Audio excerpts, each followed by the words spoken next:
Hi hello friends, welcome to the GK smart circle YouTube channel. ಈಗ ನಾವು ಜನವರಿ 13 ಮತ್ತು 14, 2025ನೇ ಸಾಲಿನ ಪ್ರಮುಖ ಪ್ರಚಲಿತ ಘಟನೆಗಳನ್ನು ಕುರಿತು ಚರ್ಚೆ ಮಾಡೋಣ.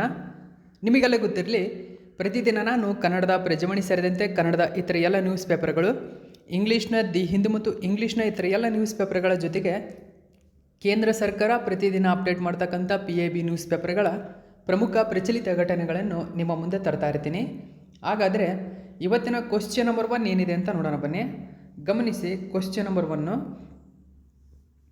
ಅಮೇರಿಕನ್ ಮ್ಯಾಗಝಿನ್ ಟ್ರ್ಯಾಕ್ ಮತ್ತು ಫೀಲ್ಡ್ ನ್ಯೂಸ್ನಿಂದ 2024ರ ಅತ್ಯುತ್ತಮ ಜಾವೆಲಿನ್ ಅಥ್ಲೇಟ್ ಎಂದು ಯಾವ ಜಾವೆಲಿನ್ ಎಸೆತಗಾರನನ್ನು ಹೆಸರಿಸಲಾಗಿದೆ?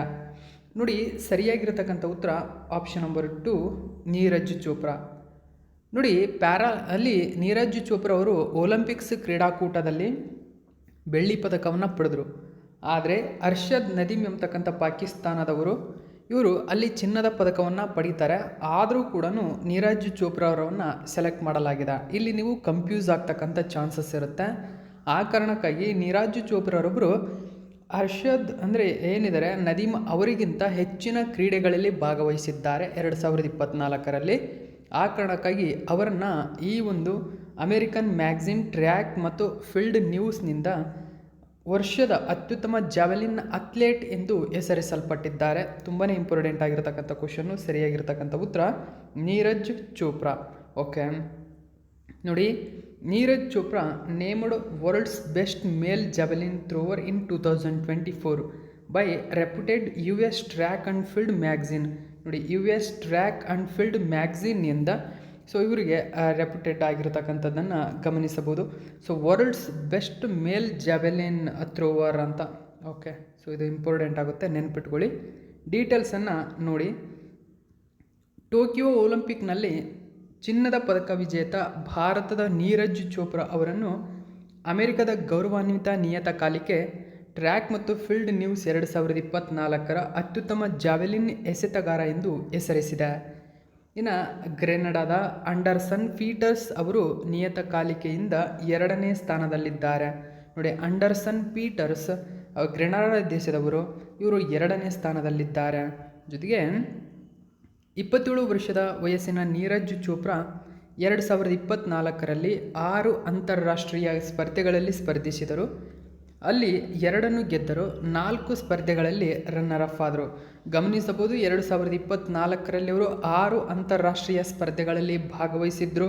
ಅದರಲ್ಲಿ 2ರಲ್ಲಿ ಗೆದ್ದಿದ್ದಾರೆ, 4ರಲ್ಲಿ ರನ್ನರ್ ಅಪ್ ಆಗಿದ್ದಾರೆ. ಅಂದರೆ 6ರಲ್ಲೂ ಕೂಡ ಪ್ರಶಸ್ತಿನ ಪಡೆದಂಥವರು ಗಮನಿಸಬೇಕು. ನೀರಜ್ ಚೋಪ್ರಾ 2024ರ ಪ್ಯಾರಿಸ್ ಬೇಸಿಗೆ ಒಲಿಂಪಿಕ್ಸ್ನಲ್ಲಿ ಚಿನ್ನದ ಪದಕ ಗೆದ್ದಂತಹ ಪಾಕಿಸ್ತಾನದ ಅರ್ಷದ್ ನದೀಮ್ ನಂತರ ಬೆಳ್ಳಿ ಪದಕವನ್ನು ಗೆದ್ದಿದ್ದಾರೆ. ಇದು ನೆನಪಿರಲಿ. ನೆಕ್ಸ್ಟ್ ನಾವು 2ನೇ ಕ್ವಶನ್ ನೋಡೋಣ. ರಾಷ್ಟ್ರೀಯ ಹಸಿರು ಹೈಡ್ರೋಜನ್ ಮಿಷನ್ ಅಡಿಯಲ್ಲಿ ಭಾರತದ ಮೊಟ್ಟ ಮೊದಲ ಹಸಿರು ಹೈಡ್ರೋಜನ್ ಹಬ್ಬನ್ನು ಪ್ರಧಾನಿ ನರೇಂದ್ರ ಮೋದಿಯವರು ಎಲ್ಲಿ ಪ್ರಾರಂಭಿಸಿದರು? ಸರಿಯಾದಂಥ ಉತ್ತರ ವಿಶಾಖಪಟ್ಟಣಂ.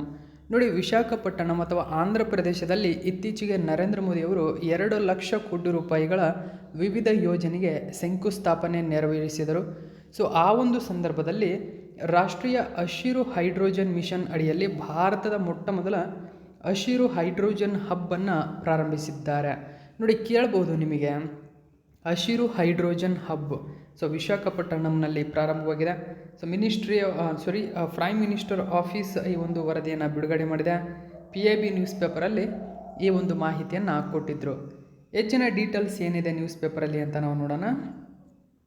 ನೋಡಿ, ಪ್ರಧಾನಮಂತ್ರಿ ಶ್ರೀ ನರೇಂದ್ರ ಮೋದಿಯವರು ಇಂದು ಆಂಧ್ರ ಪ್ರದೇಶದ ವಿಶಾಖಪಟ್ಟಣಂನಲ್ಲಿ 2 ಲಕ್ಷ ಕೋಟಿ ರೂಪಾಯಿಗೂ ಅಧಿಕ ಮೌಲ್ಯದ ಅಭಿವೃದ್ಧಿ ಕಾಮಗಾರಿಗಳಿಗೆ ಶಂಕುಸ್ಥಾಪನೆ ನೆರವೇರಿಸಿದರು. ಜೊತೆಗೆ ನೋಡಿ, NTPC green energy limited green hydrogen hub ಯೋಜನೆಯನ್ನು ಆಂಧ್ರ ಪ್ರದೇಶದಲ್ಲಿ ಪ್ರಧಾನಿ ನರೇಂದ್ರ ಮೋದಿಯವರು ಉದ್ಘಾಟಿಸಿದರು. ಈ ಯೋಜನೆಯು ರಾಷ್ಟ್ರೀಯ ಹಸಿರು ಹೈಡ್ರೋಜನ್ ಅಂದರೆ NGH ಅಂತ ಕರೀತಾರೆ. ಈ ಮಿಷನ್ ಅಡಿಯಲ್ಲಿ ಮೊದಲ ಹಸಿರು ಹೈಡ್ರೋಜನ್ ಹಬ್ ಆಗಿದೆ. ಇದನ್ನು NGEL ಮತ್ತು AP ಲಿಮಿಟೆಡ್ ಅಂದರೆ ನೋಡಿ NREDAC ಅಂತ ಕರೀತಾರೆ, CAP ಹೊಸ ಮತ್ತು ನವೀಕರಿಸಬಹುದಾದ ಇಂಧನ ಅಭಿವೃದ್ಧಿ ನಿಗಮದ ಸಹಯೋಗದ ಮೂಲಕ ಅಭಿವೃದ್ಧಿಪಡಿಸಲಾಗಿದೆ. ನೋಡಿ ಇದಕ್ಕೆ ಯಾರ ಸಹಯೋಗವಿದೆ, ಸೊ ಎಲ್ಲಿ ಸ್ಥಾಪನೆಯಾಗಿದೆ ನೆನಪಿರಲಿ. ನೆಕ್ಸ್ಟ್ 3ನೇ ಕ್ವಶನ್ ನೋಡೋಣ. ರಾಜ್ಘಾಟ್ನಲ್ಲಿರುವ ರಾಷ್ಟ್ರೀಯ ಸ್ಮೃತಿ ಸಂಕೀರ್ಣದಲ್ಲಿ ಮಾಜಿ ರಾಷ್ಟ್ರಪತಿ ಪ್ರಣವ್ ಮುಖರ್ಜಿ ಸ್ಮಾರಕವನ್ನು ನಿರ್ಮಿಸಲು ಕೇಂದ್ರ ಸರ್ಕಾರ ನಿರ್ಧರಿಸಿದೆ. ಹಾಗಾದರೆ ಪ್ರಣವ್ ಮುಖರ್ಜಿ ಅವರಿಗೆ ಭಾರತ ರತ್ನವನ್ನು ಕೆಳಗಿನ ಯಾವ ವರ್ಷದಲ್ಲಿ ನೀಡಲಾಯಿತು? ಗಮನಿಸಬಹುದು ಸ್ನೇಹಿತರೆ, ರಾಜ್ಘಾಟ್ ಇದು ನಿಮಗೆ ನೆನಪಿರಲಿ. ರಾಜ್ಘಾಟ್ನಲ್ಲಿ ರಾಷ್ಟ್ರೀಯ ಸ್ಮೃತಿ ಇದೆ. ಆ ಸಂಕೀರ್ಣದಲ್ಲಿ ಇದೀಗ ರಾಷ್ಟ್ರಪಿತ ಪ್ರಣವ್ ಮುಖರ್ಜಿ ಅವರ ಸ್ಮಾರಕ ನಿರ್ಮಿಸಲು ಕೇಂದ್ರ ಸರ್ಕಾರ ನಿರ್ಧರಿಸಿದೆ. ನೋಡಿ, ಆ ಸ್ಮಾರಕ ಆಲ್ರೆಡಿ ರಾಜ್ಘಾಟ್ನಲ್ಲಿ ಮಹಾತ್ಮ ಗಾಂಧಿಯವರ ಒಂದು ಸ್ಥಳ ಇರತಕ್ಕಂಥದ್ದು. ಸೊ ಓಕೆ, ಆ ಸ್ಥಳದಲ್ಲಿ ಇದೀಗ ರಾಷ್ಟ್ರೀಯ ಸ್ಮೃತಿ ಸಂಕೀರ್ಣದಲ್ಲಿ ಇವರ ಸ್ಮಾರಕ ನಿರ್ಮಿಸಲು ಕೇಂದ್ರ ಸರ್ಕಾರ ನಿರ್ಧರಿಸಿರತಕ್ಕಂಥದ್ದು. ಸೊ ಪ್ರಚಲಿತದಲ್ಲಿದೆ. ಸೊ ಇದಕ್ಕೆ ಸರಿಯಾಗಿರತಕ್ಕಂಥ ಉತ್ತರ ಆಪ್ಷನ್ ನಂಬರ್ 1 ಗಮನಿಸಿ. 2019ರಲ್ಲಿ ಈ ಭಾರತ ರತ್ನ ಪ್ರಶಸ್ತಿ ನೀಡಿ ಇವರಿಗೆ ಗೌರವಿಸಲಾಗಿದೆ. ಡೀಟೇಲ್ಸನ್ನು ನೋಡಿ, ದ ಇಂಡಿಯನ್ ಎಕ್ಸ್‌ಪ್ರೆಸ್ ಪೇಪರ್ನಲ್ಲಿ ಈ ಒಂದು ಮಾಹಿತಿಯನ್ನು ಕೊಟ್ಟಿದ್ದಾರೆ. ಸೊ ನೋಡಿ, ದಿಲ್ಲಿಯಲ್ಲಿರ್ತಕ್ಕಂಥ ರಾಜ್ಘಾಟ್ ಕಾಂಪ್ಲೆಕ್ಸ್ನಲ್ಲಿ ಇದನ್ನು ಅಂದರೆ ಇವರ ಮೆಮೋರಿಯಲನ್ನು ನಿರ್ಮಿಸಲಾಗ್ತಾ ಇದೆ. ಸೊ ನೋಡಿ, ರಾಜ್ಘಾಟ್ ಎಲ್ಲಿದೆ ಅಂತ ಕೇಳ್ತಾರೆ. ನವದೆಹಲಿಯಲ್ಲಿದೆ. ಇದು ನಿಮಗೆ ನೆನಪಿರಬೇಕು. ಡೀಟೇಲ್ಸನ್ನು ನಾವು ನೋಡೋಣ.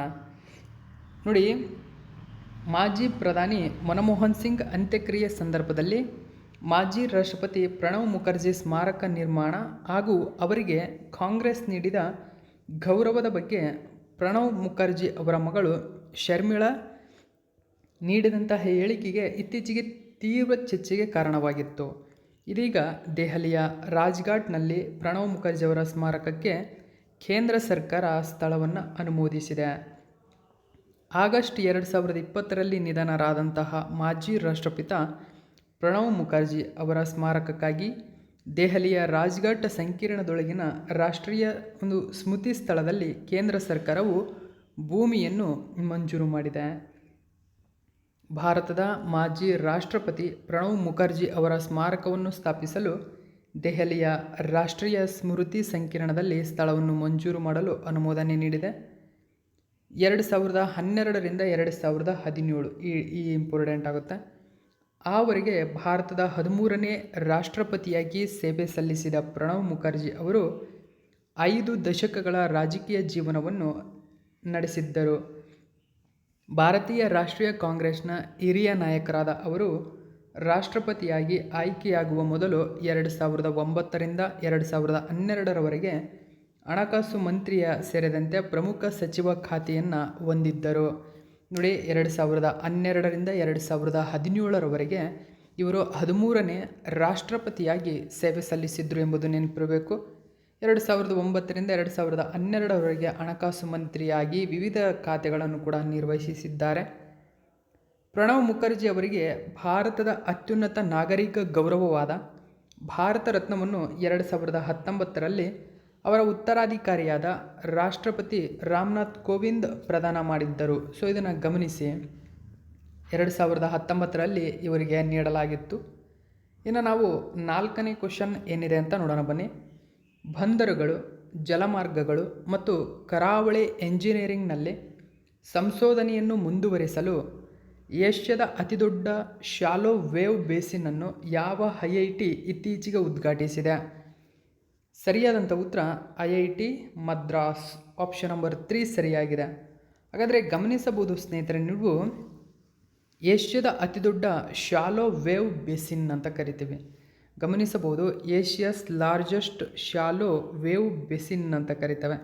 ಸೊ ಇದನ್ನು IIT ಮದ್ರಾಸ್ ಇದೀಗ ಲಾಂಚ್ ಮಾಡಿದೆ.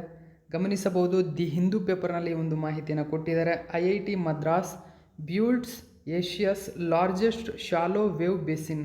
ನೋಡಿ, ಇದು Asia's largest shallow wave basin ಆಗಿದೆ. ಸೊ ಅದು ರಿಸರ್ಚ್ ಮತ್ತು ಈ ಟೆಕ್ನಾಲಜಿಕಲಿಗೆ ತುಂಬಾ ಅಂದರೆ ರಿಸರ್ಚ್ ಆ್ಯಂಡ್ ಟೆಕ್ನಾಲಜಿಗೆ ತುಂಬಾ ಯೂಸ್ ಆಗಿರತಕ್ಕಂಥ ಒಂದು ಬ್ಯೂಲ್ಟ್ ಇದು. ಸೊ ಏಷ್ಯಾದಲ್ಲೇ ಲಾರ್ಜೆಸ್ಟ್ ಆಗಿರತಕ್ಕಂಥ ಶಾಲೋ ವೇವ್ ಬೇಸಿನ್ ಇದು. ನಾವು ಡೀಟೇಲ್ಸ್ ಏನಿದೆ ಅಂತ ನಾವು ನೋಡೋಣ. Indian institute of technology Madras ಇತ್ತೀಚೆಗೆ ಏಷ್ಯಾದ ಅತಿದೊಡ್ಡ ಆಳವಿಲ್ಲದ ಅಲೆಯ ಬೇಸಿನ್ ಸಂಶೋಧನಾ ಸೌಲಭ್ಯವನ್ನು ಉದ್ಘಾಟಿಸಿದೆ. ಈ ಬೆಳವಣಿಗೆಯು ನೋಡಿ ತಯೂರಿನಲ್ಲಿರುವ ಡಿಸ್ಕವರಿ ಉಪಗ್ರಹ ಕ್ಯಾಂಪಸ್ನಲ್ಲಿದೆ. ನೋಡಿ ತಯೂರಿ ಎಂಬತಕ್ಕಂಥ ಸ್ಥಳ ಇದೊಂದು. ಈ ಸ್ಥಳದಲ್ಲಿರತಕ್ಕಂಥ ಡಿಸ್ಕವರಿ ಉಪಗ್ರಹ ಕ್ಯಾಂಪಸ್ನಲ್ಲಿ ಇದನ್ನು ಉದ್ಘಾಟಿಸಲಾಗಿದೆ. ಮುಖ್ಯ IIT ಮದ್ರಾಸ್ ಕ್ಯಾಂಪಸ್ನಿಂದ ಸರಿಸುಮಾರು 36 ಕಿಲೋಮೀಟರ್ ದೂರದಲ್ಲಿದೆ. ಭಾರತದ ಸಂಶೋಧನೆ ಮತ್ತು ಉದ್ಯಮದ ಅವಶ್ಯಕತೆಗಳನ್ನು ಪೂರೈಸಲು ಇದನ್ನು ವಿನ್ಯಾಸಗೊಳಿಸಲಾಗಿದೆ. ವಿಶೇಷವಾಗಿ ಕರಾವಳಿ ಎಂಜಿನಿಯರಿಂಗ್ ಮತ್ತು ಬಂದರು ನಿರ್ವಹಣೆಯಲ್ಲಿ ಇದು ತುಂಬನೇ ಸಹಕಾರಿಯಾಗಿದೆ. ಸೌಲಭ್ಯದ ಪ್ರಮುಖ ಪ್ರಯೋಜನಗಳು ನೋಡಿ, ಆಳವಿಲ್ಲದ ಅಲೆಯ ಜಲಾನಯನ ಪ್ರದೇಶವು ಸಂಶೋಧನೆ ಮತ್ತು ಉದ್ಯಮಕ್ಕೆ ಹಲವಾರು ಪ್ರಯೋಜನಗಳನ್ನು ನೀಡುತ್ತದೆ. ಇದು ವಿವಿಧ ಕರಾವಳಿ ರಚನೆಗಳ ಪರೀಕ್ಷೆಯನ್ನು ಸುಗಮಗೊಳಿಸುತ್ತದೆ ಮತ್ತು ಪರಿಣಾಮದ ನಂತರ ವಿಶ್ಲೇಷಣೆಗೆ ಅವಕಾಶ ನೀಡುತ್ತದೆ. ಹವಾಮಾನ ಬದಲಾವಣೆಯ ಪರಿಣಾಮಗಳನ್ನು ನಿರ್ಣಯಿಸಲು ಮತ್ತು ದೊಡ್ಡ ಸೌರ ತೇಲುವ ಸಸ್ಯಗಳನ್ನು ಅಭಿವೃದ್ಧಿಪಡಿಸಲು ಈ ಸೌಲಭ್ಯವು ವಿಶೇಷವಾಗಿ ಪ್ರಸ್ತುತವಾಗಿದೆ. ಏಕಕಾಲದಲ್ಲಿ ಅನೇಕ ಯೋಜನೆಗಳನ್ನು ನಿರ್ವಹಿಸುವ ಅದರ ಸಾಮರ್ಥ್ಯವು ಕಡಲ ಸಂಶೋಧನೆಯ ಕ್ಷೇತ್ರದಲ್ಲಿ ಒಂದು ಅನನ್ಯ ಆಸ್ತಿಯಾಗಿದೆ. ಸೊ ನೋಡಿ, ಇಲ್ಲಿ ಇದು ಯಾವುದಕ್ಕೆ ಯೂಸ್ಫುಲ್ಲು, ಹಾಗಾದರೆ ಈ ಏಷ್ಯಾಸ್ ಲಾರ್ಜೆಸ್ಟ್ ಶಾಲೋ ಬೇಸಿನ್ ಯಾವುದಕ್ಕೆ ಯೂಸ್ಫುಲ್ ಎಂಬುದು ನೆನಪಿರಲಿ.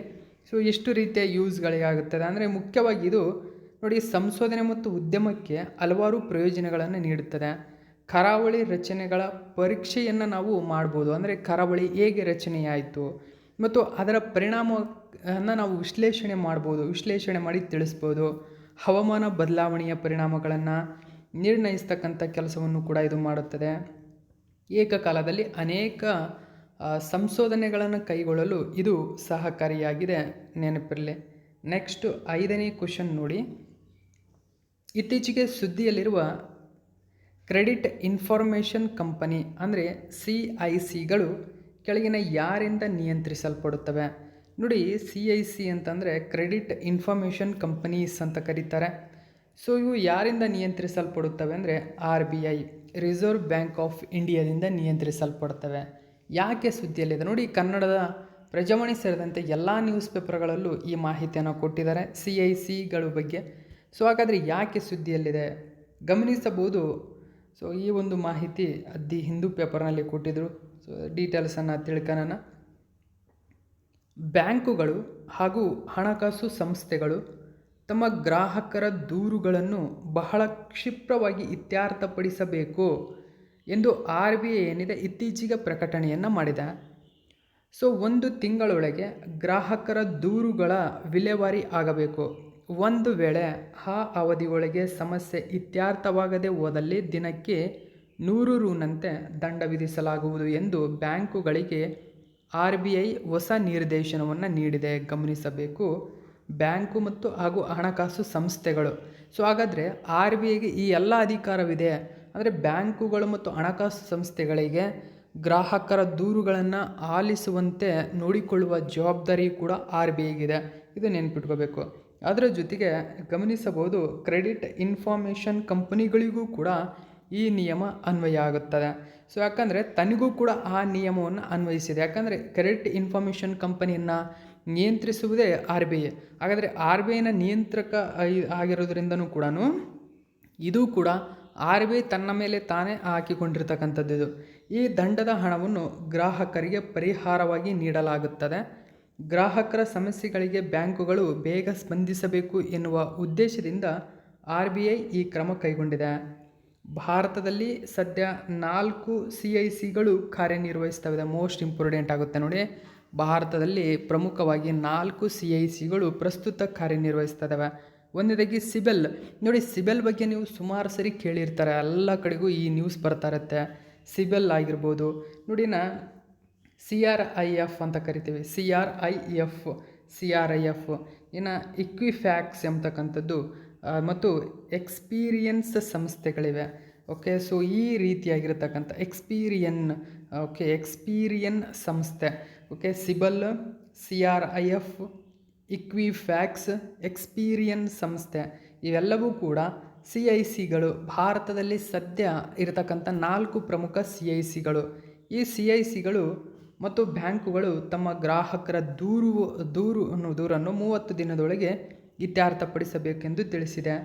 CICಗಳು RBI ಮೇಲ್ವಿಚಾರಣೆಯಲ್ಲಿ ಕ್ರೆಡಿಟ್ ಮಾಹಿತಿ ಕಂಪನಿ ಕಾಯ್ದೆ 2005 ಅಂದರೆ ನೋಡಿ ನಾನು ಹೇಳಿದಂತೆ CICRA ಇಂದ ನಿಯಂತ್ರಿಸಲ್ಪಡುತ್ತವೆ. ನೆಕ್ಸ್ಟ್ 6ನೇ ಕ್ವಶನ್ ನೋಡಿ, ಇತ್ತೀಚೆಗೆ ಸುದ್ದಿಯಲ್ಲಿ ಕಂಡುಬರುವ ಕ್ರಾಪ್ಸ್ ಪೆಲೋಡನ್ನು ಕೆಳಗಿನ ಯಾವುದರ ಅಧ್ಯಯನ ಮಾಡಲು ವಿನ್ಯಾಸಗೊಳಿಸಲಾಗಿದೆ? ನೋಡಿ, ಕ್ರಾಪ್ಸ್ ಪೆಲೋಡ್ ಇತ್ತೀಚೆಗೆ ಸುದ್ದಿಯಲ್ಲಿದೆ ಸ್ನೇಹಿತರೆ. ಯಾವುದಕ್ಕಾಗಿ ಸುದ್ದಿಯಲ್ಲಿದೆ ಗಮನಿಸಬಹುದು. ಭೂಮ್ಯಾತೀತ ಸಸ್ಯ ಬೆಳವಣಿಗೆ. ಭೂಮ್ಯಾತೀತ ಅಂದರೆ ಭೂಮಿ ಬಿಟ್ಟು ಬೇರೆ ಕಡೆಗೆ ಅಂತ. ಅಂದರೆ ಇತ್ತೀಚೆಗೆ ಭಾರತದ ಬಾಹ್ಯಾಕಾಶ ಸಂಶೋಧನಾ ಸಂಸ್ಥೆ ಆಗಿರತಕ್ಕಂಥ ಇಸ್ರೋ ಲಾಂಚ್ ಮಾಡಿದೆ PSLV C-16 ಮೂಲಕ POEM-4 ರಾಕೆಟನ್ನು. ಸೊ ಅದರಲ್ಲಿ ಮುಖ್ಯವಾಗಿ ನೋಡಿ ಕಾಳುಗಳನ್ನು ಬೆಳೆಸ್ತಾ ಇದೆ. ಗೋವಿನ ಜೋಳದ ಕಾಳುಗಳನ್ನು ಅಥವಾ ಅಲಸಂದೆ ಕಾಳು ಅಂತಲೂ ಕರೀತಾರೆ ಅದಕ್ಕೆ. ಸೊ ಅಲಸಂದೆ ಕಾಳು ಅಥವಾ ಗೋವಿನ ಜೋಳದ ಕಾಳುಗಳನ್ನು ಅಲ್ಲಿ ಬೆಳೆಸ್ತಾ ಇದೆ, ಆಲ್ರೆಡಿ ಬೆಳೆದಿದೆ. ಸೊ ಆ ಬೆಳವಣಿಗೆಗೆ ಭೂಮ್ಯಾತೀತ ಸಸ್ಯ ಬೆಳವಣಿಗೆ ಅಂತ ಕರಿತೀವಿ. ಅಂದರೆ ಭೂಮಿಯನ್ನು ಹೊರತುಪಡಿಸಿ ಬೇರೆ ಒಂದು ಸ್ಥಳದಲ್ಲಿ ಬೆಳೆಯುವ ಸಸ್ಯ ಪ್ರಭೇದಕ್ಕೆ ನಾವು ಭೂಮ್ಯಾತೀತ ಸಸ್ಯ ಬೆಳವಣಿಗೆ. ಸೊ ಆ ಸಸ್ಯಗಳು ಅಂದರೆ ಆ ಗೋವಿನ ಜೋಳದ ಬೀಜದ ಬೆಳೆಯುವಿಕೆ ಕಾರಣವಾಗಿರತಕ್ಕಂಥದ್ದು ಕ್ರಾಪ್ಸ್ ಪೆಲೋಡ್. ಸೊ ಇದರಲ್ಲೇ ಅದನ್ನು ಬೆಳೆಸಲಾಗುತ್ತೆ. ಇದು ಇಂಪಾರ್ಟೆಂಟ್. ಯಾಕೆ ಸುದ್ದಿಯಲ್ಲಿದೆ ಇದೀಗ? ಯಾಕೆ ಸುದ್ದಿಯಲ್ಲಿದೆ ಅಂತಂದರೆ ಇದು ಬೆಳೆಸಲಿಕ್ಕೆ ಆಲ್ರೆಡಿ ಇದು ಮಾಡಿರ್ತಕ್ಕಂಥ ಪ್ರಿಪ್ರೇಷನ್ ಸಕ್ಸಸ್ ಆಗಿದೆ. ಇದರಲ್ಲಿ ಬೆಳವಣಿಗೆ ಕಂಡಿದೆ ಕ್ರಾಪ್ಸ್ ಪೆಲೋಡಲ್ಲೇ. ಕ್ರಾಪ್ಸ್ ಅಂತ ಕರೀತಾರೆ ನೋಡಿ, ಅದಕ್ಕಾಗಿಯೇ ನೋಡಿ. ಇಂಡಿಯನ್ ಎಕ್ಸ್ಪ್ರೆಸ್ಸಸ್ ನ್ಯೂಸ್ ಪೇಪರಲ್ಲಿ ಒಂದು ಮಾಹಿತಿಯನ್ನು ಕೊಟ್ಟಿದ್ದಾರೆ. ಸೊ ಏನು ಡೀಟೇಲ್ಸ್ ಇದೆ ನ್ಯೂಸ್ ಪೇಪರಲ್ಲಿ ಅಂತ ನಾವು ನೋಡೋಣ. ಇದರಲ್ಲಿ ಗಮನಿಸಬಹುದು ನೀವು ಬೆಳೆದಿರತಕ್ಕಂಥವು. ಸೊ ಇಲ್ಲಿದೆ, ಈ ರೀತಿಯಾಗಿ ಇದನ್ನು ಬೆಳೆಸ್ತಾ ಇದ್ದಾರೆ. ಓಕೆ, ಡೀಟೇಲ್ಸನ್ನು ನಾವು ತಿಳ್ಕೊಳ್ಳೋಣ. ಭಾರತೀಯ ಬಾಹ್ಯಾಕಾಶ ಸಂಶೋಧನಾ ಸಂಸ್ಥೆ ಆಗಿರತಕ್ಕಂಥ ಇಸ್ರೋ. ಸೊ ಇಸ್ರೋನ CROPS payload PSLV C-16 POEM-4 ಮಿಷನ್ನಲ್ಲಿ ಯಶಸ್ವಿಯಾಗಿ ಗೋವಿನ ಜೋಳದ ಬೀಜ ಅಥವಾ ಅಲಸಂದೆ ಕಾಳು ಕೌಪಿಯಾ ಅಂತ ಕರೀತಾರೆ ನೋಡಿ. ಕೌಪಿಯಾ ಅಥವಾ ಅಲಸಂದೆ ಕಾಳು. ಸೊ ಇವುಗಳನ್ನು ಬಾಹ್ಯಾಕಾಶದಲ್ಲಿ ಮೊಳಕೆ ಒಡೆಯುವಿಕೆಯಲ್ಲಿ ಯಶಸ್ವಿಯಾಗಿದೆ. ಯಾವುದು?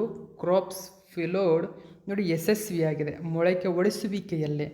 ಸೊ ಇದನ್ನು PSLV C-60 POEM-4 ಮಿಷನ್ನಲ್ಲಿ ಯಶಸ್ವಿಯಾಗಿ ಲಾಂಚ್ ಮಾಡಲಾಗಿತ್ತು. ಇದರ ಬಗ್ಗೆ ಆಲ್ರೆಡಿ ನಾನು ತಿಳಿಸ್ಕೊಟ್ಟಿದ್ದೀನಿ ಮಾಹಿತಿಯನ್ನು. ಓಕೆ, ಕ್ರಾಪ್ಸ್ ಅಂದರೆ ಏನು? ಕಕ್ಷೀಯ ಸಸ್ಯ ಅಧ್ಯಯನಕ್ಕಾಗಿ ಕಾಂಪ್ಯಾಕ್ಟ್ ರಿಸರ್ಚ್ ಮಾಡ್ಯೂಲ್ ಅಂತ ಕರಿತೀವಿ. ಅಂದರೆ ನೋಡಿ, compact research module for orbital plant studies ಎಂಬುದು ಇದರ ವಿಸ್ತೃತ ರೂಪ. ಎರಡು ಫುಲ್ ಫಾರ್ಮ್ ಕೂಡ ಕೇಳ್ಬೋದು, ನೆನಪಿರಲಿ. ಇದನ್ನು ವಿಕ್ರಮ್ ಸಾರಾಭಾಯ್ ಬಾಹ್ಯಾಕಾಶ ಕೇಂದ್ರ ಅಂದರೆ VSSC ಅಭಿವೃದ್ಧಿಪಡಿಸಿದೆ ನೋಡಿ. ಕ್ರಾಪ್ಸ್ ಪೆಲೋಡನ್ನು ಅಭಿವೃದ್ಧಿಪಡಿಸಿದ್ದು ಯಾವುದು ಅಂತ ಕೇಳಿದರೆ VSSC ಅಂತ ಕರಿತೇವೆ. ವಿಕ್ರಮ್ ಸಾರಾಭಾಯ್ ಬಾಹ್ಯಾಕಾಶ ಕೇಂದ್ರ ಇದನ್ನು ಅಭಿವೃದ್ಧಿಪಡಿಸಿದೆ. ಬಾಹ್ಯಾಕಾಶದಲ್ಲಿ ಸಸ್ಯಗಳನ್ನು ಬೆಳೆಸಲು ಮತ್ತು ಉಳಿಸಿಕೊಳ್ಳಲು ಇಸ್ರೋದ ಸಾಮರ್ಥ್ಯಗಳನ್ನು ಅಭಿವೃದ್ಧಿಪಡಿಸುವ ಗುರಿಯನ್ನು ಇದು ಹೊಂದಿದೆ. ಕ್ರಾಪ್ಸ್ POEM-4 ಪ್ಲಾಟ್ಫಾರ್ಮ್ನಲ್ಲಿನ 24 ಪೆಲೋಡ್ಗಳಲ್ಲಿ ಒಂದಾಗಿದೆ ನೋಡಿ. ನಾನು ಆಲ್ರೆಡಿ ಹೇಳಿದ 24 ಪೆಲೋಡ್ಗಳನ್ನು ಒತ್ತೊಯ್ದಿದೆ, ಅದರಲ್ಲಿ ಕ್ರಾಪ್ಸ್ ಕೂಡ ಒಂದು ನೋಡಿ. ಗಮನಿಸಿ, ಭೂಮ್ಯಾತೀತ ಪರಿಸರದಲ್ಲಿ ಸಸ್ಯವರ್ಗವನ್ನು ಬೆಳೆಸಲು ಮತ್ತು ಉಳಿಸಿಕೊಳ್ಳಲು ಇಸ್ರೋ ಸಾಮರ್ಥ್ಯಗಳನ್ನು ಅಭಿವೃದ್ಧಿಪಡಿಸಲು ಮತ್ತು ಈ ಕ್ರಾಪ್ಸ್ ಪೆಲೋಡ್ ಬಹು ಹಂತದ ಒಂದು ವೇದಿಕೆಯಾಗಿದೆ, ನೆನಪಿರಲಿ. ನೆಕ್ಸ್ಟ್ 7ನೇ ಕ್ವಶನ್ ನೋಡಿ. ಲಾಸಾ ಟೆರೇನ್ನಲ್ಲಿ ಇತ್ತೀಚೆಗೆ ಸಂಭವಿಸಿದ ಭೂಕಂಪದಿಂದ ಇದು ಸುದ್ದಿಯಲ್ಲಿದೆ. ಯಾವುದು? ಲಾಸಾ ಟೆರೇನ್ ಸುದ್ದಿಯಲ್ಲಿದೆ. ಹಾಗಾದರೆ ಈ ಟೆರೇನ್ ಬಗ್ಗೆ ಈ ಕೆಳಗಿನ ಹೇಳಿಕೆಗಳನ್ನು ಪರಿಗಣಿಸಿ ಯಾವುದು ಸರಿಯಾಗಿದೆ ಅಂತ. ಟೆರೇನ್ ಬಗ್ಗೆ ಉಲ್ಲೇಖಿಸಿರ್ತಕ್ಕಂಥ ಹೇಳಿಕೆಗಳಲ್ಲಿ ಯಾವುದು ಸರಿ? 1ನೇ ಪಾಯಿಂಟನ್ನು ನೋಡಿ. ಟೆರೇನ್ ಎನ್ನುವುದು ಭೂಮಿಯ ಹೊರಪದರದ ಒಂದು ಭಾಗವಾಗಿದೆ ನೋಡಿ. ಭೂಮಿಯ ಹೊರಪದರ ಏನಿದೆ ಅದರ ಒಂದು ಭಾಗವಾಗಿದೆ ಅಂತೆ. ಅದರ ಸುತ್ತಮುತ್ತಲಿನ ಪ್ರದೇಶಗಳಿಗೆ ಹೋಲಿಸಿದರೆ ವಿಭಿನ್ನ ಭೌಗೋಳಿಕ ಇತಿಹಾಸವನ್ನು ಮತ್ತು ಗುಣಲಕ್ಷಣಗಳನ್ನು ಈ ಟೆರೇನ್ ಹೊಂದಿದೆ. ಲಾಸಾ ಟೆರೇನ್ ಏನಿದೆ ಇದು ಇಂದಿನ ದಕ್ಷಿಣ ಟಿಬೆಟನ್ನು ರೂಪಿಸುವ ಒಂದು ಕ್ರಸ್ಟಲ್ ತುಣುಕು ನೋಡಿ. ದಕ್ಷಿಣ ಟಿಬೆಟನ್ನು ರೂಪಿಸಿರುವ ಅಥವಾ ರೂಪಿಸುವ ಒಂದು ಕ್ರಿಸ್ಟಲ್ ತುಣುಕೆ ಲಾಸಾ ಟೆರೆನ್ ಅಂತ ಹೇಳ್ತಾ ಇದ್ದಾರೆ. ಮೂರನೇದಾಗಿ ಲಾಸಾ ಟೆರೆನ್ನೊಂದಿಗೆ ಭಾರತೀಯ ಫಲಕದ ಘರ್ಷಣೆಯು ಹಿಮಾಲಯದ ರಚನೆಗೆ ಕೊಡುಗೆ ನೀಡಿತು. ಹಾಗಾದರೆ ಹಿಮಾಲಯ ಪರ್ವತ ರಚನೆಯಾಗಲು ಲಾಸಾ ಟೆರೆನ್ನ ಒಂದು ಘರ್ಷಣೆ ಅಥವಾ ಡಿಕ್ಕಿಯಿಂದಲೇ ಆಗಿದೆ. ಭಾರತೀಯ ಫಲಕ ಅಥವಾ ಭಾರತೀಯ ಒಂದು ಭೂಭಾಗ ಏನಿದೆ ಇದರ ಲಾಸಾ ಟೆರೆನ್ ಡಿಕ್ಕಿ ಹೊಡೆದಿಂದಾಗಿ ಹಿಮಾಲಯ ರಚನೆಯಾಗಿದೆ ಅಂತಕ್ಕಂಥ ಮಾಹಿತಿ ಕೂಡ ಕೊಟ್ಟಿದ್ದಾರೆ. ಹಾಗಾದರೆ 3 ಹೇಳಿಕೆಗಳಲ್ಲಿ ಯಾವುದು ಸರಿಯಾಗಿರತಕ್ಕಂಥ ಹೇಳಿಕೆ? ಸರಿಯಾಗಿರತಕ್ಕಂಥ ಹೇಳಿಕೆ 3 ಕೂಡ ಸರಿಯಾಗಿದೆ. ಮೇಲಿನ ಎಲ್ಲವೂ ಕೂಡ ಸರಿ. ಇಂಡಿಯನ್ ಟುಡೇ ನ್ಯೂಸ್ ಪೇಪರಲ್ಲಿ ಮಾಹಿತಿಯನ್ನು ಕೊಟ್ಟಿದ್ದಾರೆ. ನೋಡಿ, ಇತ್ತೀಚೆಗೆ ಟಿಬೆಟ್ ಅರ್ಥಕ್ವಿಕ್ ಆಗಿದೆ. ಓಕೆ, ಟಿಬೆಟ್ನಲ್ಲಿ ಭೂಕಂಪ ಸಂಭವಿಸಿದೆ. ಹೌ ನೋಡಿ, ಈಗ ಗಮನಿಸಿ, ಇಲ್ಲಿದೆ Lhasa okay block light to 7.1 tremors ಆಗಿದೆ. ಸೊ ಅರ್ಥಕ್ವಿಕ್ ಆಗಿರತಕ್ಕಂಥದ್ದು. ಹೆಚ್ಚಿನ ಡೀಟೇಲ್ಸನ್ನು ನಾವು ನೋಡೋಣ. ಲಾಸಾ ಟೆರೆನ್ನಲ್ಲಿ ಇತ್ತೀಚೆಗೆ ಸಂಭವಿಸಿದ ಭೂಕಂಪವು ಅದರ ಭೌಗೋಳಿಕ ಪ್ರಾಮುಖ್ಯತೆ ಮತ್ತು ಹಿಮಾಲಯದ ರಚನೆಗೆ ಅದರ ಸ್ವರೂಪವನ್ನು ಗುರುತಿಸುತ್ತದೆ. ನೋಡಿ, ಹಿಮಾಲಯದ ರಚನೆಗೆ ಅದರ ಸ್ವರೂಪವನ್ನು ಗುರುತಿಸಿದೆ. ಅದು ಟೆರೆನ್ನ ವ್ಯಾಖ್ಯಾನ ನೋಡಿ. ಟೆರೆನ್ ಎಂಬುದು ಭೂಮಿಯ ಹೊರಪದರದ ಒಂದು ಭಾಗವಾಗಿದ್ದು ಅದರ ಪಕ್ಕದ ಪ್ರದೇಶಗಳಿಗೆ ಹೋಲಿಸಿದರೆ ವಿಶಿಷ್ಟವಾದ ಭೌಗೋಳಿಕ ಲಕ್ಷಣಗಳನ್ನು ಮತ್ತು ವಿಶಿಷ್ಟ ಇತಿಹಾಸವನ್ನು ಹೊಂದಿದೆ. ಆದ್ದರಿಂದ 1ನೇ ಹೇಳಿಕೆ ಸರಿ. ಲಾಸಾ ಟೆರೆನ್ ಸ್ಥಳ ನೋಡಿ, ದಕ್ಷಿಣ ಟಿಬೆಟನ್ನು ರೂಪಿಸುವ ಗಮನಾರ್ಹ ಕ್ರಿಸ್ಟಲ್ನ ಒಂದು ತುಣುಕು. ಅದು ಭಾರತೀಯ ಪ್ಲೇಟ್ನೊಂದಿಗೆ ಸಂಬಂಧವನ್ನು ಹೊಂದಿದೆ. ಭಾರತೀಯ ಭೂಫಲಕವು ಲಾಸಾ ಟೆರೆನ್ಗೆ ಡಿಕ್ಕಿ ಹೊಡೆದು ಅಂತಿಮವಾಗಿ ಹಿಮಾಲಯ ಪರ್ವತ ಶ್ರೇಣಿಯನ್ನು ರೂಪಿಸಿದ ಉನ್ನತಿಯನ್ನು ಪ್ರಾರಂಭಿಸಿದೆ. ಸೊ ಅಂದರೆ ಆ ಭೂಕಂಪದಿಂದ ಇಷ್ಟೆಲ್ಲ ಮಾಹಿತಿ ಸಿಕ್ಕಿರತಕ್ಕಂಥದ್ದು. ಆಲ್ರೆಡಿ ಇದು ನ್ಯೂಸ್ ಎಲ್ಲ ಕಡೆಗೂ ಇರ್ತಕ್ಕಂಥದ್ದು. ಬುಕ್ಸ್ನಲ್ಲೂ ಕೂಡ ಆಲ್ರೆಡಿ ಇದೆ ಇದರ ಬಗ್ಗೆ. ಓಕೆ, ಸೊ ಇಷ್ಟು ಮಾಹಿತಿ ನೆನಪಿರಲಿ. ನೆಕ್ಸ್ಟ್ ನಾವು 8ನೇ ಕ್ವಶನ್ ನೋಡೋಣ. ಭಾರತೀಯ ವಾಯುಪಡೆಯ ಯಾವ ಏರ್ಫೋರ್ಸ್ ಸ್ಟೇಷನ್ ಬೇಸ್ ಪ್ರತಿಷ್ಠಿತ 15ನೇ ಆವೃತ್ತಿಯ ಏರೋ ಇಂಡಿಯಾ 2025 ಆಯೋಜಿಸುತ್ತದೆ? ಸರಿಯಾದಂಥ ಉತ್ತರ option number 1 air force station Yelahanka, Bengaluru. ನೋಡಿ, ಈ 15ನೇ ಏರೋ ಇಂಡಿಯಾ 2025 ಆಯೋಜನೆಗೊಳ್ತಾ ಇದೆ ಏರ್ಫೋರ್ಸ್ ಸ್ಟೇಷನ್ ಯಲಹಂಕದಲ್ಲಿ. ಸೊ ಇದು ಕೂಡ ನೆನಪಿರಲಿ, 15ನೇ ಆವೃತ್ತಿಯದ್ದಿದು aero India 2025. So air force station base ಯಲಹಂಕದಲ್ಲಿ ನಡೀತಾ ಇದೆ. ಇಂಡಿಯಾ ಟುಡೇ ಪೇಪರ್ನಲ್ಲಿ ಈ ಒಂದು ಮಾಹಿತಿಯನ್ನು ಕೂಡ ಕೊಟ್ಟಿದ್ದರು. ಡೀಟೇಲ್ಸನ್ನು ನೋಡಿ. ಏಷ್ಯಾದ ಅತಿದೊಡ್ಡ ದ್ವೈವಾರ್ಷಿಕ ವೈಮಾನಿಕ ಪ್ರದರ್ಶನ, ಅಂದರೆ ದ್ವೈವಾರ್ಷಿಕ 2 ವರ್ಷಗಳಿಗೊಮ್ಮೆ ನಡೀತಕ್ಕಂಥ ಒಂದು ಪ್ರದರ್ಶನ ಮತ್ತು ವಾಯುಯಾನ ಪ್ರದರ್ಶನ. ಇತ್ತೀಚಿನ ಆವೃತ್ತಿ ಏರೋ ಇಂಡಿಯಾ 2025 ಕರ್ನಾಟಕದ ಬೆಂಗಳೂರಿನ ಯಲಹಂಕದ ವಾಯುಪಡೆ ನಿಲ್ದಾಣದಲ್ಲಿ ನಡೆಯಲಿದೆ. ಏರೋ ಇಂಡಿಯಾ ಪ್ರದರ್ಶನ 15ನೇ ಆವೃತ್ತಿಯು ಫೆಬ್ರವರಿ 10ರಿಂದ 14, 2025 ನಡೆಯಲಿದೆ. ಗಮನಿಸಬಹುದು, ಫೆಬ್ರವರಿ 10ರಿಂದ 14 ನಡೀತಾ ಇದೆ ಸ್ನೇಹಿತರೆ. ಈಗೆಲ್ಲ ಫೆಬ್ರವರಿ 10ರಿಂದ 14 ಏರೋ ಇಂಡಿಯಾ ಪ್ರದರ್ಶನದ ಮೊದಲ ಆವೃತ್ತಿಯನ್ನು 1996ರಲ್ಲಿ ಯಲಹಂಕ ಏರ್ಫೋರ್ಸ್ ಸ್ಟೇಷನ್ ಬೇಸ್ನಲ್ಲಿ ಆಯೋಜಿಸಲಾಗಿತ್ತು ಮತ್ತು ಕೊನೆಯ 14ನೇ ಆವೃತ್ತಿ 2023ರಲ್ಲಿ ಅದೇ ಸ್ಥಳದಲ್ಲಿ ಆಯೋಜಿಸಲಾಗಿತ್ತು. ನೆನಪಿರಲಿ, ಏರೋ ಇಂಡಿಯಾದ ಸಂಘಟಕರು ಯಾರು ಸಂಘಟನೆ ಮಾಡ್ತಾರೆ? ಏರೋ ಇಂಡಿಯಾ ಪ್ರದರ್ಶನವನ್ನು ರಕ್ಷಣಾ ಪ್ರದರ್ಶನ ಸಂಸ್ಥೆ, ರಕ್ಷಣಾ ಉತ್ಪಾದನಾ ಇಲಾಖೆ, ಕೇಂದ್ರ ರಕ್ಷಣಾ ಸಚಿವಾಲಯ ಆಯೋಜಿಸಿದೆ. 15ನೇ ಏರೋ ಇಂಡಿಯಾದ ಥೀಮ್ ಏನು ಹಾಗಾದರೆ? ನೋಡಿ, ಥೀಮ್ ಬಂದ್ಬಿಟ್ಟು ನಿಮಗೆ the runway to a billion opportunities ಎಂಬುದು ಥೀಮ್ ಆಗಿದೆ. ಏರೋ ಇಂಡಿಯಾದ 14ನೇ ಆವೃತ್ತಿಯ ಥೀಮ್ 15ನೇ ಆವೃತ್ತಿಯಂತೆಯೇ ಇತ್ತು, ನೆನಪಿರಲಿ. 9ನೇ ಕ್ವಶನ್ ನೋಡಿ. ವಿಶ್ವದ 3ನೇ ಅತಿದೊಡ್ಡ ಕಾರ್ಯಾಚರಣೆಯ ಮೆಟ್ರೋ ರೈಲು ಜಾಲವನ್ನು ಹೊಂದಿರುವ ಭಾರತವು ಇತ್ತೀಚೆಗೆ ಕೆಳಗಿನ ಯಾವ ದೇಶವನ್ನು ಹಿಂದಿಕ್ಕಿ ಈ ಸ್ಥಾನಕ್ಕೆ ಬಂದಿದೆ? ಸರಿಯಾದಂಥ ಉತ್ತರ ಜಪಾನ್. ನೋಡಿ, ಜಪಾನ್ ದೇಶವನ್ನು ಹಿಂದಿಕ್ಕಿದಂತಹ ಭಾರತವು ಈಗ ವಿಶ್ವದ 3ನೇ ಅತಿದೊಡ್ಡ ಮೆಟ್ರೋ ಜಾಲವನ್ನು ಹೊಂದಿರತಕ್ಕಂಥ ದೇಶ ಎಂಬ ಹೆಗ್ಗಳಿಕೆಯನ್ನು ಪಡೆದುಕೊಂಡಿದೆ. ಓಕೆ, ನ್ಯೂಸ್ ಪೇಪರಲ್ಲಿ ಒಂದು ಮಾಹಿತಿ ಕೊಟ್ಟಿದ್ದರು. ಡೀಟೇಲ್ಸನ್ನು ತಿಳ್ಕೊಳ್ಳೋಣ. Ministry of housing and urban affairs ಈ ಒಂದು ಮಾಹಿತಿ ಕೊಟ್ಟಿದೆ ನೋಡಿ. ಅಂದರೆ PIB ನ್ಯೂಸ್ ಪೇಪರ್ನ ಮಾಹಿತಿ ಇದು. 1000 kilometre of metro third largest in the world. So ವಿಶ್ವದಲ್ಲೇ 3ನೇ ಸ್ಥಾನವನ್ನು ಪಡೆದುಕೊಂಡಿದೆ ಭಾರತ. ಚೀನಾ ಮತ್ತು ಯುನೈಟೆಡ್ ಸ್ಟೇಟ್ಸ್ ಆಫ್ ಅಮೇರಿಕಾ 1 ಮತ್ತು 2ನೇ ಸ್ಥಾನದಲ್ಲಿದೆ. ಚೀನಾ ಅತಿ ಹೆಚ್ಚು ಮೆಟ್ರೋ ಜಾಲವನ್ನು ಹೊಂದಿದೆ. 2ನೇದು ಅಮೇರಿಕಾ. ನಂತರ ಭಾರತವು ವಿಶ್ವದ 3ನೇ ಅತಿದೊಡ್ಡ ಕಾರ್ಯಾಚರಣೆಯ ಮೆಟ್ರೋ ರೈಲು ಜಾಲವನ್ನು ಹೊಂದಿದೆ. 2022ರಲ್ಲಿ ಭಾರತವು ಜಪಾನನ್ನು ಮೀರಿಸಿ ವಿಶ್ವದ 3ನೇ ಅತಿದೊಡ್ಡ ಕಾರ್ಯಾಚರಣೆಯ ಮೆಟ್ರೋ ಜಾಲವನ್ನು ಹೊಂದಿತ್ತು.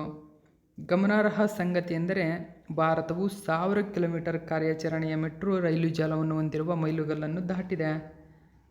2024 ಜನವರಿ 5ರಂದು ದೆಹಲಿ ಮೆಟ್ರೋ ಹಂತ ನೋಡಿ 4 ಇದು ಜನಕ್ಪುರ ಮತ್ತು ಕೃಷ್ಣಾ ಪಾರ್ಕ್ ನಡುವಿನ 2.8 ಕಿಲೋಮೀಟರ್ ಮಾರ್ಗವನ್ನು ಪ್ರಧಾನಿ ನರೇಂದ್ರ ಮೋದಿ ಅವರು ಉದ್ಘಾಟಿಸಿದಾಗ ಭಾರತವು ಈ ಮೈಲುಗಲ್ಲನ್ನು ಸಾಧಿಸಿದೆ.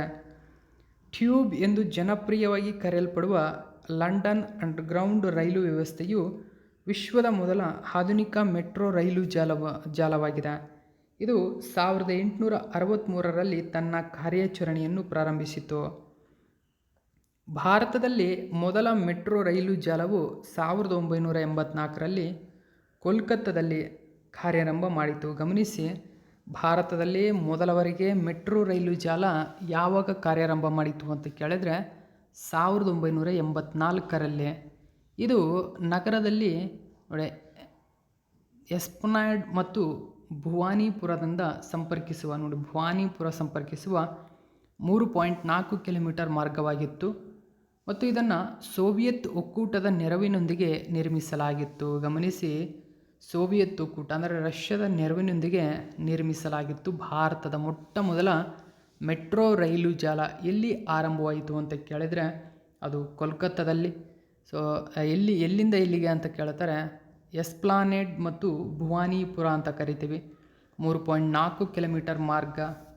ಮೊದಲ ಆಧುನಿಕ ಮೆಟ್ರೋ ವ್ಯವಸ್ಥೆಯನ್ನು 2002ರಲ್ಲಿ ದೆಹಲಿಯಲ್ಲಿ ಉದ್ಘಾಟಿಸಲಾಯಿತು ಮತ್ತು ಇದನ್ನು ದೆಹಲಿ ಮೆಟ್ರೋ ರೈಲು ಕಾರ್ಪೊರೇಷನ್ ನಿರ್ವಹಿಸುತ್ತದೆ. ದೆಹಲಿಯಲ್ಲಿ ಆರಂಭಿಕ ಮೆಟ್ರೋ ಜಾಲವನ್ನು ಜಪಾನ್ ನಿರ್ಮಿಸಿತ್ತು ಎಂಬುದು ಗಮನಿಸಬೇಕು. ಈಗ DMRC 395 ಕಿಲೋಮೀಟರ್ ಕಾರ್ಯಾಚರಣೆಯ ಜಾಲದೊಂದಿಗೆ ಭಾರತದ ಅತಿದೊಡ್ಡ ಮೆಟ್ರೋ ಜಾಲವನ್ನು ನಿರ್ವಹಿಸ್ತಾ ಇದೆ. DMRC okay. ಭಾರತದ ಮೊದಲ ನೀರೊಳಗಿನ ಮೆಟ್ರೋ ಮಾರ್ಚ್ 2024ರಲ್ಲಿ ಕೋಲ್ಕತ್ತಾದ ಹೂಗ್ಲಿ ನದಿಯ ಅಡಿಯಲ್ಲಿ ನಿರ್ವಹಿಸುತ್ತದೆ. ನೀರೊಳಗಿನ ಸುಮಾರು 520 ಮೀಟರ್ ಉದ್ದವಿದ್ದು ರೈಲು 45 ಸೆಕೆಂಡುಗಳಲ್ಲಿ ದಾಟುತ್ತದೆ. ಪ್ರಸ್ತುತ ಮೆಟ್ರೋ ರೈಲು ಸೇವೆಗಳು 11 ರಾಜ್ಯಗಳು ಮತ್ತು 23 ನಗರಗಳಲ್ಲಿ 1000 ಕಿಲೋಮೀಟರ್ ಮಾರ್ಗವನ್ನು ಒಳಗೊಂಡಿದೆ. 2011ರಲ್ಲಿ MG ರಸ್ತೆ ನಿಲ್ದಾಣದಿಂದ ಬೈಯಪ್ಪನಹಳ್ಳಿಯವರೆಗೆ ನಮ್ಮ ಮೆಟ್ರೋ ಉದ್ಘಾಟನಾ ಚಾಲನೆ ಮಾಡಲಾಯಿತು. ನೋಡಿ, ಕರ್ನಾಟಕದಲ್ಲಿ 2011ರಲ್ಲಿ ಮೆಟ್ರೋ ಸೇವೆ ಆರಂಭವಾಯಿತು. 2011ರಲ್ಲಿ ಅದು ಎಲ್ಲಿ? ಬೆಂಗಳೂರಿನಲ್ಲಿ MG ರಸ್ತೆ ನಿಲ್ದಾಣದಿಂದ ಬೈಯಪ್ಪನಹಳ್ಳಿಯವರೆಗೆ ಮೆಟ್ರೋ ಆರಂಭವಾಯಿತು. ಮೊದಲ ಮೆಟ್ರೋ ಸೇವೆ ಅದು ಓಕೆ ನಮ್ಮ ಕರ್ನಾಟಕದಲ್ಲಿ. ಇದು ಇವತ್ತಿನ ಪ್ರಮುಖ ಪ್ರಚಲಿತ ಘಟನೆ. ಇದೇ ತರಹದ ಮಾಹಿತಿಯೊಂದಿಗೆ ಮತ್ತೆ ನಿಮ್ಮನ್ನು ಭೇಟಿ ಆಗ್ತೀನಿ. Thank you so much for watching my video friends.